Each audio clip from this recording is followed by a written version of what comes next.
One of the things we have seen that over the last 2.5, 3 years, Apple has been assembling its phone outside.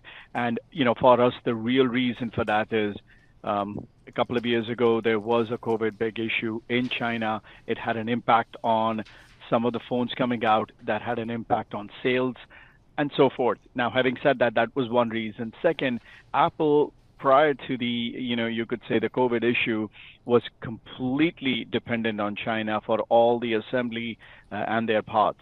Now, what we are seeing is they are moving out of the assembly from China into other areas, mostly India. But one of the things I tell everybody at the same time, they still make most of the parts. So if we ever get into a problem with China in terms of geopolitical issues, we still need those parts to assemble the phone. It's not as if those parts are available all over the world. Anurag, I just wonder how investors in Apple view this China risk. Are they of the opinion? I assume that if they own stock in the company, they have some level of comfort with the China risk here. Do they just believe it's, hey, it's kind of a mutually beneficial relationship, Apple and China, that at the end of the day, that's what's going to keep everything moving? So, Paul, I've seen two different buckets. One is people are extremely concerned about the U.S.-China relationship in the long run. They obviously have, they don't want to deal with Apple or any other companies that, fall into that bucket.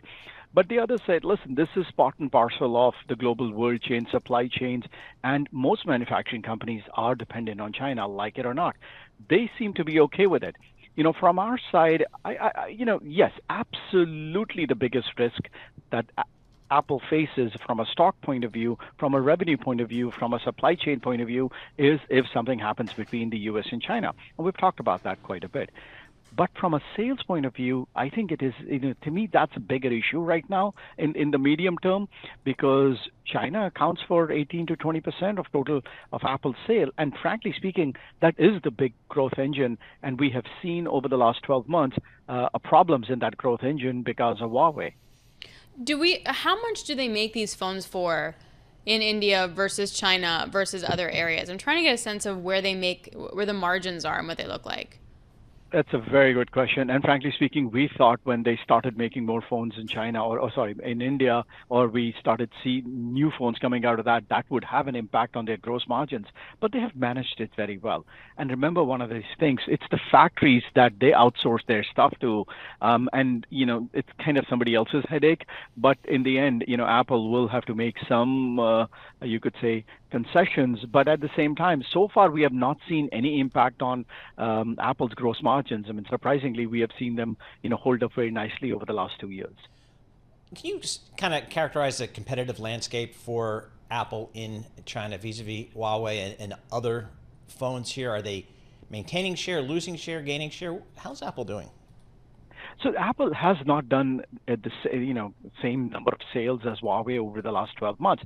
Now there are two elements of it. One is the competitive landscape. People are choosing Chinese phones over a foreign brand, so that's one aspect. The second aspect, which I'm hoping is probably correct in the long run for Apple's sake, is that Huawei didn't have a very brand new phone for several years, and this is their first big new refresh, which is why people who have been using Huawei phones in the past are going out and refreshing their phone at a much faster clip. So that could be the second reason. Apple doesn't have that same, I would say, the cachet is still there, but typically what I would do is if I have an Apple phone, I'm doing everything on it, chat and the pictures and but in China, what happens is you do a whole lot of your transactions using the apps that you have, or the super apps. And for that, you can download those apps in any ecosystem. So I would say on a comparative basis, you are less prone to be an Apple customer than you are in the Western world. Well, that's interesting. So then to that point, is that what the regulation or the penalties in the EU and the US is going to force Apple to do in essence? So it won't become that enclosed ecosystem in the same way? Well, there is no super app in the US that is very much like WeChat. I mean, you could say WhatsApp could be one of them, but frankly speaking, I mean, Apple's done such a good job of, I would say maintaining their customer base in the US and in Europe that. I mean, I don't see that happening, that suddenly a new app comes in and people start using that over what's going on with Apple or the habits that they have right now.